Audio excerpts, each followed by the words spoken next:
ਭੂਖ ਤੁਖਾਰ ਨਾ ਵਿਆਪਈ, ਕੰਠ ਮਿਲਿਆ ਹਰ ਨਾਮ।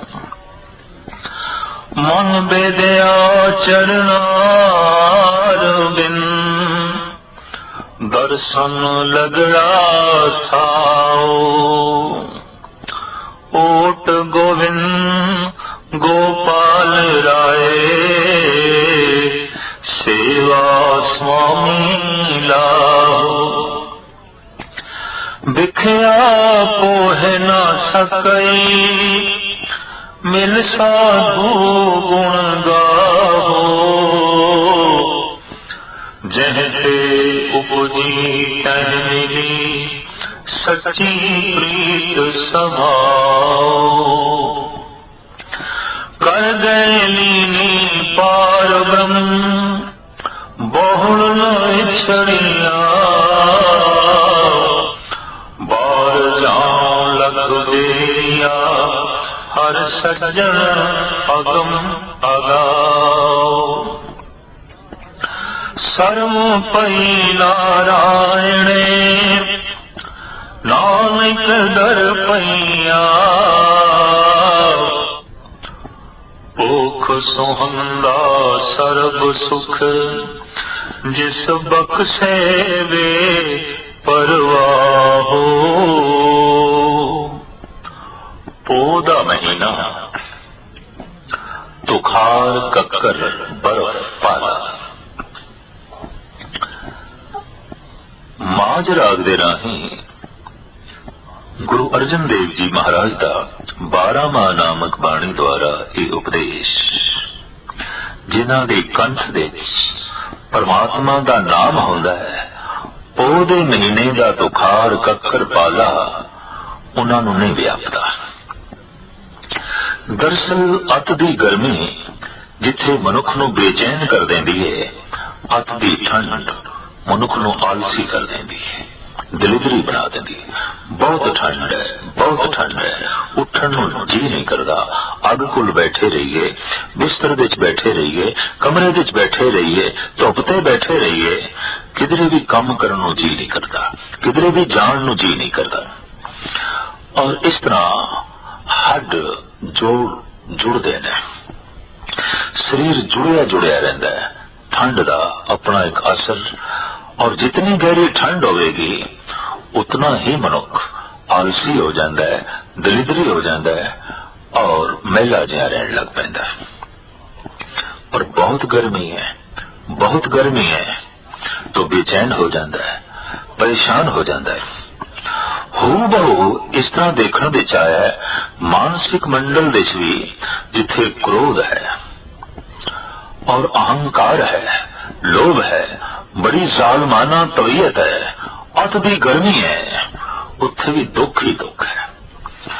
पर जिथे अत दी ठंड है, बड़ा गहरा आलस है, बहुत गहरी दरिद्री है, देखने विच आया है, उत्थे भी दुख है। जीवन विच हरकत चाहिए है, ना गर्मी रोके ना ठंड रोके, भाव ना जालमाना तबीयत होवे ते ना ही आलस ते दलिदरी होवे। पर की कीता जाए जो बाहर बहुती ठंड होवे, कक्कर पै रही है, बर्फ पै रही है, सर्द शीत लहर चल रही है, ठंडिया हवावां ने, ऐसे माहौल विच की करिए। दरअसल विज्ञान ने ते अजे खोज करनी है, पर धर्म कहता है जिन्हां दे कंठ दे परमात्मा का नाम होवे, इतना उत्साह होंदा है उन्हां दे अंदर, इतनी उमंग होंदी है कि पोह दे महीने का कक्कर पाला उन्हां दे अंदर आलस नहीं पैदा करता। परमात्मा का नाम अनंत गुणा विच इस दैवी गुण नूं भी जो है पैदा कर देंदा है कि मनुख फुर्तीला हो जाता है, चुस्त हो जाता है, आलस दूर हो जाता है। आलस छीज गया सब तन दे, या होर पंक्तियां गुरु अर्जन देव जी महाराज दियां, महामोहनी तुद न व्यापे, तेरा आलस कहां गए होए। परमात्मा का नाम ऐसा है, वाकई आलस चला जाता है। आलस नहीं रहिंदा, दरिद्री नहीं रहिंदी। तो साहिब कहंदे जिन्हां दे कंठ दे विच परमात्मा दा नाम है, हर वक्त उसदे नाम दा उचारण जिहड़े कंठ करदे ने, उन्हां दे अंदर इतनी निग आ जांदी है कि पोह दे महीने दी तुखार ठंड इकक्कर उन्हां दे अंदर आलस नहीं पैदा करदी। पोख तुकार ना व्यापई, कंठ मिलिया हर मन बेदिया चरणार बिंद, दर्शन लगड़ा सा। जिन्हां दा मन परिपूर्ण परमात्मा दे दर्शनां दे च लीन हो गया है और रब्बी गुण हिरदे दे च वस गए ने, परमात्मा दे नाम दा स्वाद आण लग पिया है, ऐसियां जो जीव इस्त्रियां ने, ऐसे जो पुरुष ने, उन्होंने पोह दे महीने दी ये ठंड नहीं व्यापती और उन्होंने अध्यात्मक गुणा विच रोक नहीं खड़ा करती। ऐसियां जड़ियां जीव इस्त्रियां ने, ओट गोविंद गोपाल राय सेवा स्वामी ला, वो केवल ओट आसरा गोविंद गोपाल सृष्टि का जो पालनहार है, जो राय मालिक है, उसकी ही ओट तकदियां ने, उसके आसरे ते ही अपना जीवन व्यतीत करदियां ने। दरअसल जीवन लई कोई ना कोई आधार आसरा ओट ते चाहिए। देखते हां दरख्त खड़े ने जमीन दे आसरे ते, उच्चे उच्चे महल खड़े ने बुनियादां दे आसरे ते। देखते हां रेल मोटरां गड्डियां चल रही ने गैस पेट्रोल के आसरे थे। जीवन नूं चलण लई और जीवन विच खुशियां नूं चलण लई, जीवन विच आनंद मगनता ये भी चलती रहे तो कोई ते आधार चाहिए, कोई ते टेक चाहिए। ये ख्याल ते मनुख दे अंदर है, पर मनुख अपना आसरा लभण दे हमेशा ही गलती करता है। कदी कह देंदा है मां आसरा है, कदी कहता है पिता आसरा है, ये तेरा आसरा है, ये पत्नी या पति मेरा आसरा है, ये बच्चे मेरा आसरा ने, ये पड़ोसी ये मित्र मेरा आसरा है। पर ये आसरे आरजी ने, वक्ती ने, क्योंकि वो मोते सुख चाहते हैं, हम होते सुख चाहते हैं। जिथे असी उन्हां कोल सुख खेड़ा ते खुशियां चाहते हाँ, आधार बनाने हाँ, उत्थे वो सानू भी आधार बना के साडे कोल भी खेड़ा ते खुशियां लेना चाहते हैं। इस वास्ते संसार दे सारे संबंध नूं इंज आख्या गया है लैण देण दे संबंध। जिथे सुख देना बंद हो जाए, सुख लेना भी बंद हो जाता है। जिथे कोई किसी नूं प्रसन्नता देवे ना, प्रसन्नता लेनी भी औखी हो जाएगी। कोई किसी नूं इज्जत दे ना, इज्जत लेनी भी औखी हो जाएगी। ये तो सारे देन लेन दे संबंध ने। एक संबंध ऐसा है परिपूर्ण परमात्मा का जो देंदा ही है, देंदा ही है, देंदा ही है, बदले विच कुछ भी नहीं लेंदा।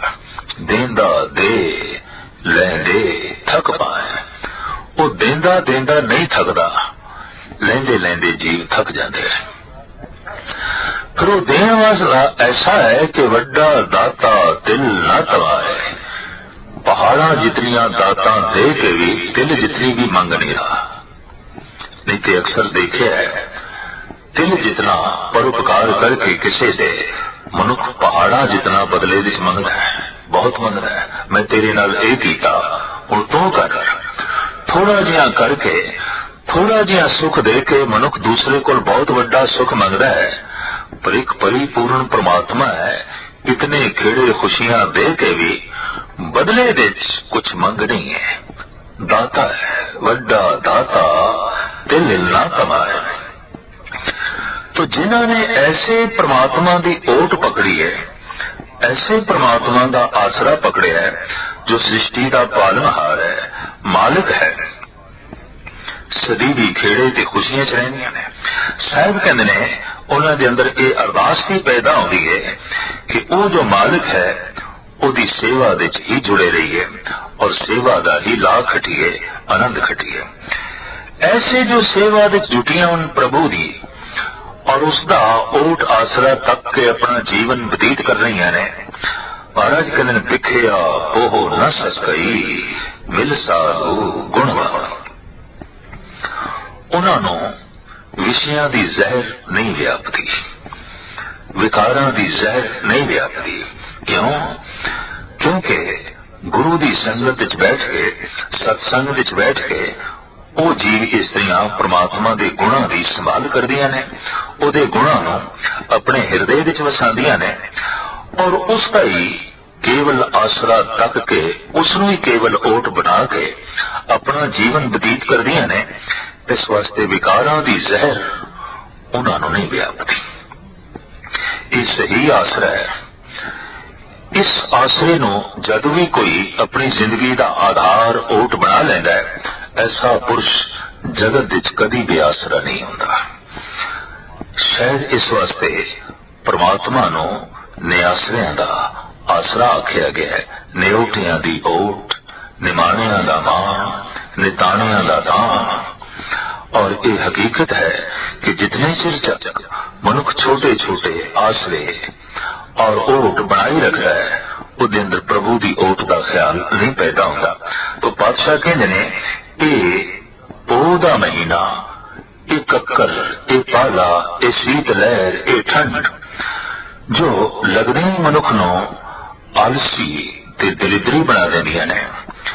जद कंठ दे परिपूर्ण परमात्मा का नाम होवे ते उसकी ओट होवे, कोई भी कक्कर, कोई भी पैंदी बर्फ ते शीत लहर उसनूं आलसी नहीं बना सकती।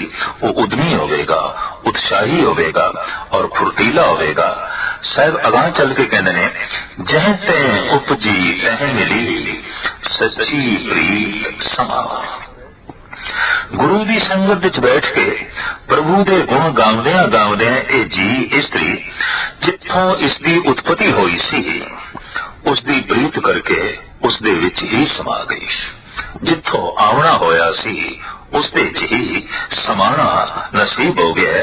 कर गए लीनी पार ब्रह्म बौल न विछड़िया।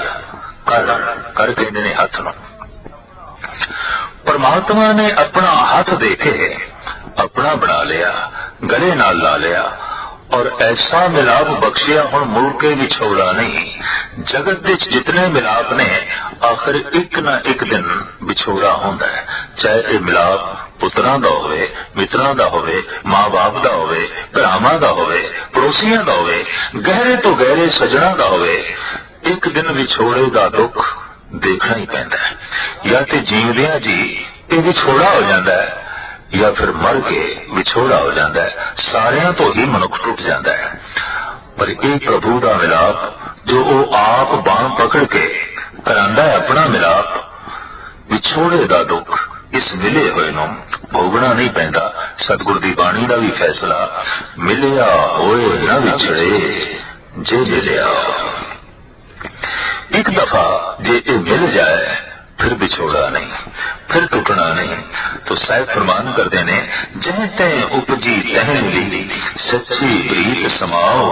कर गए लीनी पार ब्रह्म बहु न विछड़िया। बार जाओ लख देरिया हर सज्जन अगम अगाओ।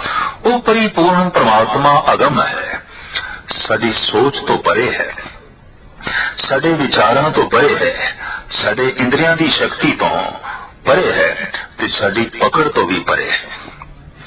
साहिब कहते ने जीव स्त्री प्रभु के गुणों नूं गाउंदियां गाउंदियां जब प्रभावित होती है, ये महानता उसकी उसके सामने उजागर होती है और उसके अंदरों ऐसे ख्याल पैदा होते हैं, मैं लखां दफा सदके जानिया ऐसे परमात्मा तो, मैं बार बार निछावर घोल घोल जानिया, मैं कुर्बान होंदिया ऐसे परमात्मा तो।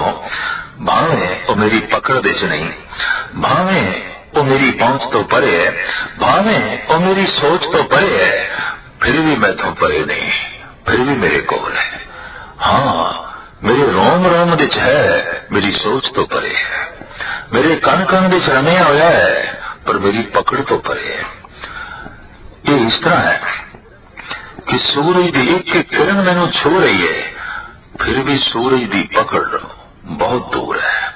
मेरे हत्थों च सूरज नहीं है, भावें उसदियां किरणां मैनूं छू रही ने, सूरज दियां किरणां करके ही मैं जी रहा, सूरज दियां किरणां ही मेरी पालना कर रही ने, फिर भी मेरी हत्थों विच सूरज नहीं है। मेरे कोल होंदे होया भी वो मेरी पकड़ दे च नहीं है, मेरी पहुंच दे च नहीं है।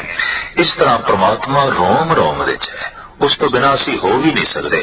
अगर सूरज ठंडा पै जाए तो सब कुछ ठंडा पै जाएगा, अगर ईश्वर नहीं तो फिर कुछ भी नहीं। ईश्वर करके ही असी हाँ, और वो साडे कोल है, रोम रोम दे च है, फिर भी साडी पकड़ तो परे, साडी पहुंच तो परे, साडी सोच तो परे।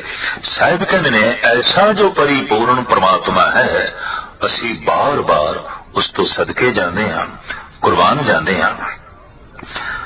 बाहर जाओ लख बेरिया, हर सज्जन अगम अगाओ, सरम पई नारायण नानक दर पईया। इस तरह जोदड़ी करदी हुई जिहड़ी जीव इस्त्री परमात्मा दे दर ते ढह पैंदी है, कहने ने परमात्मा शरण पालक है। फिर परमात्मा शरण आए हुए दी रखदा है, और ऐसा जो जोदड़ी करदा होया दर ते ढह पे है, समझ लो परमात्मा ने उसनू मालिक बना दिता है, सिंहासन से बिठा दिता है, उसनू अपना बना दिता है। वो शर्म पैदी रखदा है। भूख सुहंदा सर्व सुख जिस बख्शे वे प्रवाह, ओ दे महीने दा ये उपदेश संदेश, सारे सुख उसदी झोली समझ लो, जिस दे उत्ते वो बेपरवाह परिपूर्ण परमात्मा बख्शिश कर देवे। अनेकां गुणां दे विच परमात्मा दा एक ये भी गुण है बेपरवाह। ते जद कोई उस बेपरवाह नाल जुड़दा है, आप भी बेपरवाह हो जाता है। बेपरवाह सदा रंग हर के जांको पाक सुहामी, किसी दे दबाव हेठ आके हसना, ये बेपरवाही दा हसना नहीं है। किसी दी लोड़ पूरी करने वास्ते ही रो पैना, ये बेपरवाही दा रोना नहीं है। जैसे किसी मर्ग वाले घर दे चले गए, बहुत सारे रोंदे पै सन, ते उत्थे मुंह निकल गया, सुभाव की कह दिता सानू बहुत अफसोस होया, माड़े जिया नेत्र भी सज्जल होए, पर ये दूजियां करके, ये दूजियां दा प्रवाह है। ये बेपरवाही दे हंजू नहीं ने, और दूजे दा मुंह लिहाज रख के एवं बनावटी खुशी ते बनावटी हासा जाहिर करना, ये बेपरवाही दा हासा नहीं है। जिहड़ा संत है, जो उस बेपरवाह परमात्मा नाल जुड़िया होया है, ओदा हासा भी बेपरवाही दा, ओदा रोना भी बेपरवाही दा, ओदी खामोशी विच भी बेपरवाही। रंग हसे रंग रोवे चुप भी कर जाए, परवाह नाही किसे केरी बाज सच्चे ना है।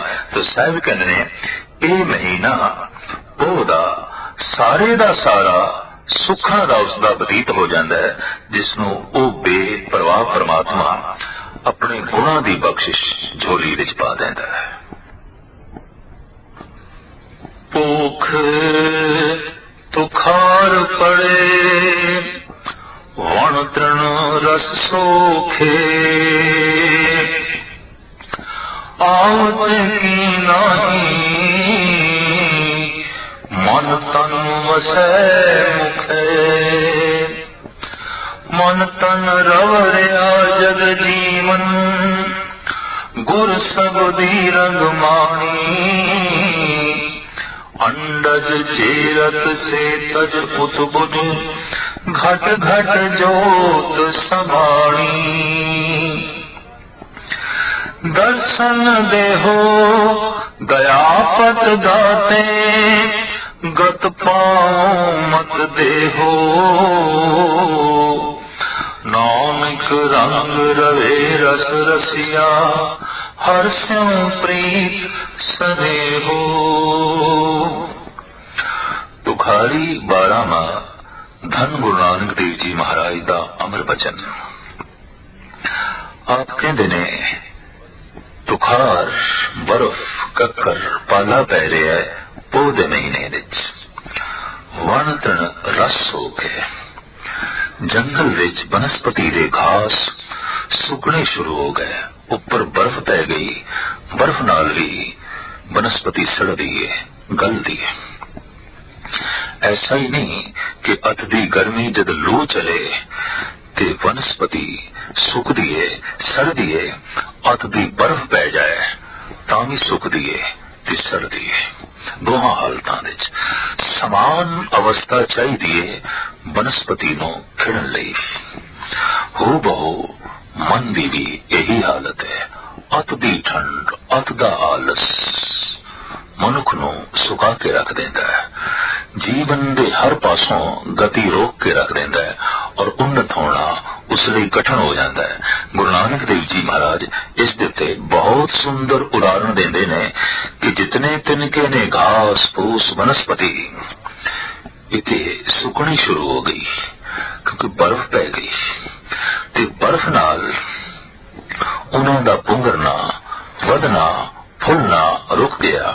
अत दी ठंड वाकई इतना आलसी बना देती है कि उस लिए वधना फुलना भजना दौड़ना कुछ करना इस सारे दा सारा रुक जाता है। साहिब कहंदे ने पोह दे महीने दा ए प्रताप, पोख दे महीने दा ए असर, पोख तुखार पड़े वन दिन रस होगे, आवत की नाही मन तन वसे मुखे। जीव कामन जे किधरे इस ढंग दी अरदास करे, हे प्रमात्मा तू आमदा क्यों नहीं? तेरी आमद दी कोई निग मेरा आलस दूर करे, मेरे फुर्तीलापन पैदा करे, मैं बेपरवाह होवा, मैं अमृत वेले उठ सका, मैं गुणा नूं संग्रह कर सका। तू आमदा क्यों नहीं? आवत की नाही मन तन वसे मुखे। तो मन दे च वस, तन दे च वस, मुख दे च वस। इस निग दे नाल पोख दे महीने दी जो ये शीत लहर है, ये जो कक्कर ते पाला है, ये नहीं व्यापेगा। जो ख्याल माज राग दे च धन गुरु अर्जन देव जी महाराज ने देता है, तुखारी राग दे च पहले ही पहले पातशाह ने साहिब श्री गुरु नानक देव जी महाराज ने बख्शिश किया होया है। वाकई जब मन दे च ओ वसदा है तो तन दे च भी वस जाता है। जैसे मन दे च उसकी याद वसती है, तन सेवा करने लग पैंदा है, आलस दूर हो जाता है। और जैसे उसके गुण मन नूं प्रभावित करते ने, रसना वाहिगुरु वाहिगुरु जपन लग पैंदी है। अभ्यासी की यह पहचान है कि उदा तन सेवा विच लीन है, उदा मन याद विच लीन है, उदी रसना जाप विच लीन है। बस यही पहचान है। रसना जपदी जाए, तन सेवा करता जाए और मन उसकी याद विच जो है लीन होवे, तो शायद ऐसा पे फरमान कर देने, आवत की नाही मन तन वसे मुखे। हे परिपूर्ण परमात्मा तू आमदा क्यों नहीं? मन दे च वस, तन दे च वस, मुख दे च वस, ताकि इस वसन दे नाल मैनू निगदी प्राप्ति होवे और ये आलस जो कक्कर करके है, बर्फ करके है, शीत लहर करके है, ये दूर होवे। समान अवस्था ही दरअसल सुखदाई है। अति सर्वत्र विवर्जते। साहिब गुरु अर्जन देव जी महाराज दा वाक अति हों धक्का खाए। जीवन दे जिस पक्ष दे च भी जदों कदी मनुख अत करता है, धक्के ही खांदा है। रस आनंद समान अवस्था दे च है, मद दे च है, सहज दे च है। तो साहिब ऐसा ही जो है इत्थे फरमान पे कर देना, अत दी ठंड, अत दा आलस किवें दूर होवे। ये शीत लहर उदम जो है करन नूं रोकती पई है। ये बर्फ जीवन की सारी हरकत नूं रोकी बैठी है और वनस्पति का फुलना वधना हरा होना औखा होता जा रहा है। जीवन विच हरियावली का पैदा करना कठिन होता जा रहा है। तो की करिए? साहिब कहते ने इंज फरियाद कर, हे प्रभु तू मेरे मन विच क्यों नहीं वसता, तू मेरे तन विच क्यों नहीं वसता, तू मेरे मुख विच क्यों नहीं वसता। इस तरह की जिहड़ी मंग ते चाहत है, अगर कोई उस ठंडे महीने विच भी करे तो उसका मुख उच्चारण करने लग पड़ेगा, मन विच प्रभु वस जाएगा, तन सेवा विच लीन हो जाएगा। इस तरह की निग की प्राप्ति होंदियां ही पोह दे महीने की जो ये रोक है ਉਸ ਲਈ ਇਹ ਰੋਕ ਸਾਬਤ ਨਹੀਂ ਹੋਵੇਗੀ। ਆਵਤ ਕੀ ਨਾਹੀ ਮਨ ਤਨ ਵਸੇ ਮੁਖੇ, ਮਨ ਤਨ ਰਵ ਰਿਹਾ ਜਗ ਜੀਵਨ, ਗੁਰ ਸਬਦੀ ਰੰਗ ਮਾਣੀ। ਸਾਹਿਬ ਨੇ ਗੁਰੂ ਦੇ ਸ਼ਬਦ ਦੇ ਮਿਲਾਪ ਦੇ ਦੁਆਰਾ ਜੀ ਇਸਤਰੀ ਮਨ ਤੇ ਤਨ ਵਿੱਚ ਪਰਿਪੂਰਨ ਪ੍ਰਮਾਤਮਾ ਨੂੰ ਵਸਾ ਕੇ ਰੰਗ ਮਾਣਦੀ ਹੈ। ਉਹ ਜੋ ਜਗਤ ਦਾ ਜੀਵਨ ਹੈ, ਕਿਸੇ ਇੱਕ ਦਾ ਜੀਵਨ ਨਹੀਂ। ਆਮ ਜਗਤ ਵਿੱਚ ਕਹਾਵਤ ਹੈ, ਫਲਾਣਾ ਤੇ ਮੇਰਾ ਜੀਵਨ ਹੈ, ਫਲਾਣਾ ਤੇ ਮੇਰੀ ਜਾਨ ਹੈ। ਕਹਾਵਤ ਹੈ, ਸੱਚ ਨਹੀਂ ਹੈ, ਹਕੀਕਤ ਨਹੀਂ ਹੈ।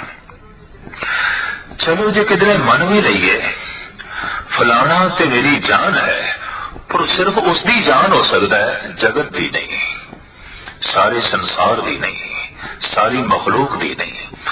ਅਵਲ ਤੇ ਕੋਈ ਕਿਸੇ ਦੀ ਜਾਨ ਨਹੀਂ।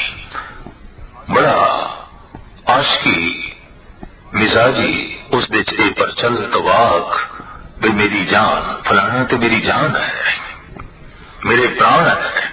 ਨਹੀਂ, ਜਗਤ ਦਾ ਜੀਵਨ, ਜਗਤ ਦੀ ਜਾਨ, ਜਗਤ ਦੇ ਪ੍ਰਾਣ ਕੇਵਲ ਪਰਿਪੂਰਨ ਪ੍ਰਮਾਤਮਾ ਹੈ। ਸਾਰਿਆਂ ਦੀ ਉਹ ਜਿੰਦ ਜਾਨ ਹੈ, ਸਾਰਿਆਂ ਦੇ ਉਹ ਪ੍ਰਾਣ ਹੈ। ਪਰ ਕਮਾਲ ਦੀ ਗੱਲ, ਜੋ ਸਾਰਿਆਂ ਦੀ ਜਾਨ ਹੈ ਉਸ ਨੂੰ ਕੋਈ ਵੀ ਐਸਾ ਘੱਟ ਹੀ ਆਖਦਾ ਹੈ, हे ਪ੍ਰਭੂ ਤੂੰ ਮੇਰੇ ਪ੍ਰਾਣ ਹੈ, ਤੂੰ ਮੇਰੀ ਜਾਨ ਹੈ। ਲੇਕਿਨ ਉਹਨਾਂ ਨੂੰ ਇਹ ਕਹਿੰਦਾ ਫਿਰਦਾ ਹੈ, ਇਹ ਮੇਰੀ ਜਾਨ, ਇਹ ਮੇਰੀ ਜਾਨ, ਜਦਕਿ ਉਸ ਦੀ ਜਾਨ ਹੈ ਹੀ ਨਹੀਂ, ਉਸ ਦੇ ਪ੍ਰਾਣ ਉਹ ਹੈ ਹੀ ਨਹੀਂ। ਤੇ ਸਾਹਿਬ ਫਰਮਾਨ ਤੇ ਕਰਦੇ ਨੇ, ਉਹ ਜੋ ਜਗਤ ਦਾ ਜੀਵਨ ਹੈ, ਗੁਰ ਸ਼ਬਦ ਦੇ ਜਾਪ ਦੁਆਰਾ ਜਗਤ ਦੇ ਜੀਵਨ ਦਾ ਜੀਵ ਰੂਪੀ ਇਸਤਰੀ ਆਨੰਦ ਮਾਣਦੀ ਹੈ, ਔਰ ਉਸ ਦੇ ਮਨ ਤੇ ਤਨ ਵਿੱਚ ਉਸ ਦਾ ਬਕਾਇਦਾ ਛਾਪ ਰਹਿੰਦੀ ਹੈ। ਉਸ ਦੇ ਮਨ ਦੇ ਉੱਤੇ ਬਕਾਇਦਾ ਉਸ ਪਰਿਪੂਰਨ ਪ੍ਰਮਾਤਮਾ ਦਾ ਪ੍ਰਭਾਵ ਰਹਿੰਦਾ ਹੈ। ਐਸੀ ਉਸ ਦੀ ਤਰਜ਼ ਜ਼ਿੰਦਗੀ ਬਣ ਜਾਂਦੀ ਹੈ। ਅੰਡਜ ਜੇਰਜ ਸੇਤਜ ਉਤਪੁਜ, ਘਟ ਘਟ ਜੋਤ ਸਮਾਣੀ। ਚਾਰ ਖਾਣੀਆਂ ਨੇ ਜਿੱਥੋਂ ਜੀਵਨ ਉਤਪੰਨ ਹੁੰਦਾ ਹੈ। ਸਭ ਤੋਂ ਵੱਡੀ ਖਾਣ ਹੈ ਅੰਡੇ, ਦੂਜੀ ਖਾਣ ਹੈ ਜੇਰ ਪੇਟ, ਤੀਜੀ ਖਾਣ ਹੈ ਉਤਪੁਜ, और चौथी है सेतज पसीने तो पैदा होना। ये जो जीवन असी पृथ्वी ते देख रहे हैं, ये चार खाणियां द्वारा ही जगत दे जो है प्रचलित होंदा है। जी इन्हां दे राही बाहर आंदे ने, कुछ अंडियां राही, कुछ पेट राही, कुछ पसीने ते मैल दे राही, ते कुछ धरती दे चों उत्पन्न होंदी है, जैसे कि वनस्पति। अंडज जेरज सेतज उद्भुज, घट घट जोत समाणी। शब्द का रंग माणदिया जीव रूपी इस्त्री ਨੂੰ समझ पै जाती है, हे परिपूर्ण परमात्मा, अंडिया दे जो जीवन है उस दे च भी तेरा ही जीवन है, पेट के अंदर जो जीवन है उस दे अंदर भी तेरा ही जीवन है, पसीने ते मैल दे जो जीवन बनता है उस दे च भी तेरा ही जीवन है, और वनस्पति दे च भी तू रमिया होया है। चारे खाणियां दे विच हे परिपूर्ण परमात्मा तेरी ही लीनता है। अंडज जेरज सेतज उतबुज, घट घट जोत समाणी। दर्शन देव दयापत दाते, गत भाव मत देव। इस तरह इस ठंडे महीने विच जिस दे भयंकर कक्कर बर्फ ते शीत लहर चल रही है, अगर जीव रूपी इस तरह की अरदास करे, दर्शन देहो दयापत दाते, गत पावो मत देहो। हे परिपूर्ण परमात्मा तू मत दे ऐसी कि तेनू सोचा ते तेरे दर्शन की तांग अंदर पैदा होए, मैं ऐसी चाहत अपनी मत दे अंदर पैदा कर सका। हे प्रभु ऐसी मत दे, ऐसी सोचनी दे, ताकि ये महीना मेरा सुखां दा बतीत होवे। परिपूर्ण परमात्मा हे दया दे घर, हे दया दे सागर, तू रहमत कर, बख्शिश कर, ऐसी मत दे मैं तेनू सोचा, मैं तेनू याद करा, मैं तेरी मंग करा, मैं तेरे दर्शना दी लोच दे जिंदगी बतीत करा। नाम एक रंग रवे रस रसिया, हर सो प्रीत स्नेहो। पोख दे महीने विच ਜੀਵ ਰੂਪੀ ਇਸਤਰੀ ਇਸੇ ਰੰਗ ਵਿੱਚ ਰੰਗੀ ਜਾਏ तो सारा महीना आनंदमयी बीती